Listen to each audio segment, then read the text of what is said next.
Energjitë kozmike sjellin prova, ngërçe dhe zhgënjime të papritura, duke i detyruar të rishikojnë qëndrimet dhe pritshmëritë. Këto janë 3 shenjat e horoskopit që mund të zhgënjehen gjatë festave të fundvitit.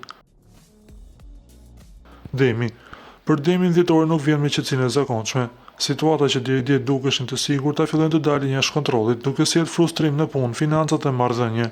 Ky muaj nxjerr në pa pikat e dobta që Demi ka injoruar prej kohësh, edhe pse përballja është e vështirë. Ajo sjell qartësi dhe ndihmon në krijimin e një baze më të fortë për vitin e ardhshëm. Virgjëresha. Virgjëreshat përjetojnë një dhjetor të mbushur me vonesa, pengesat e detajet që dalin jashtë kontrollit. Organizimi i tyre i hekur të pësonçari dhe asgjë nuk ecën sipas planit. Por pikërisht në këtë kaos hapen perspektiva të reja, fleksibiliteti që për Virgjëreshën është sfidë dhe rezulton të jetë arma më e mirë e muajit. Shigjetari. Shigjetarët nisin muaj me energji dhe motivim, por shumë shpejt përmballen me kritika, pengesat dhe nevojën për të ngadalësuar ritmin. Kjo pauzë detyruar nuk është humbje, por është një moment reflektimi që ndihmon të vendosin prioritetet dhe të shmangin vendimet impulsive. Ajo që duket zhgënjim shtrohet në hap të sigurt drejt një fillimi më të mirë në vitin e ri.